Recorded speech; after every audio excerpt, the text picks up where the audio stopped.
And then when you look at stuff like what we're watching on television, all these post-apocalyptic times, and we actually grow kind of a fascination for it, the journey, the adventure, the excitement, the adrenaline. But that's kind of dangerous, I believe. The law of attraction is really real. And so what we think and believe becomes.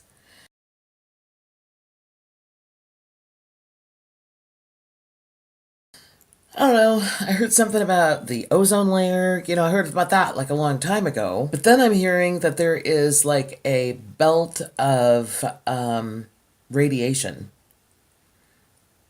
out there that is held at bay out there by the gravity and the polar situation of our planet. And as I understand it from reports, if the polar situation, the poles, if they shift even an inch, it changes the situation so badly that that radiation starts falling into Earth's atmosphere.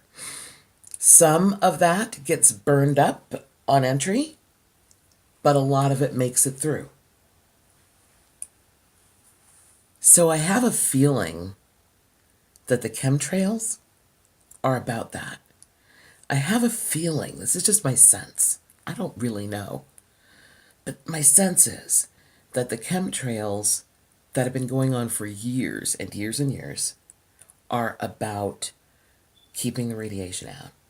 I have a feeling that part of the reason we have such an increase in cancers and other diseases is because of the radiation coming through, because of the polar shift. The results of the polar shift are being mistaken for global warming.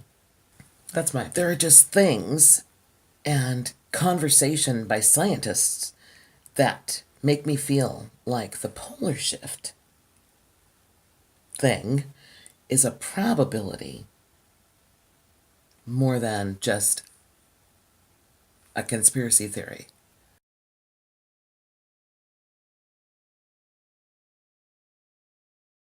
Like it's more real than the Planet X thing.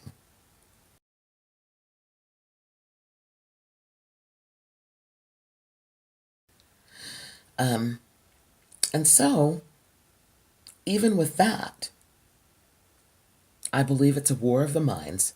It's a war of consciousness. It's about the law of attraction. And it is, again, a collective effort.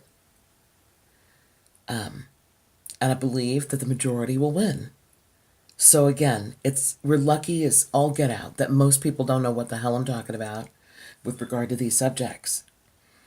But there are, again, a ton of people who do know about it, and they're freaked out. And they're then, by being freaked out, feeding the arrival of like just a really messed up situation. And then when you look at stuff like what we're watching on television, The Walking Dead, Z Nation, the 100, all these post-apocalyptic times being portrayed in television, and we watch it, but that's kind of dangerous, I believe, because it sets up an expectation and understanding. The law of attraction is really real. And so what we think and believe becomes. So I feel like as fun and awesomely produced as those shows tend to be, we need to avoid them like the plague, because they're feeding in to the creation of these circumstances. One of the shows, I saw them do the line of the lady saying, yeah, such and such happened.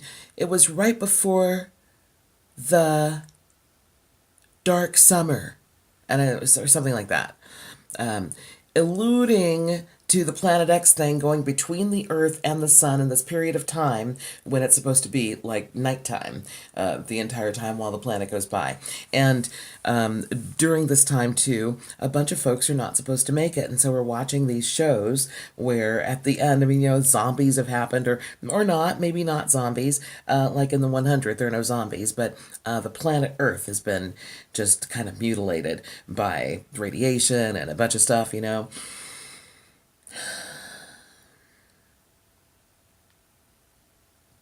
It doesn't have to go down like that. We have a choice to make about how we are going to participate. And I am here to tell you that what you think about, how you put in emotionally, psychologically, mentally, what you visualize, what you believe, and you can change your beliefs to go along with the way you want it to go. All of that stuff plays into the reality of what we are living and what we're going to live. So there, that's the story. Now we go forward. Thanks for listening.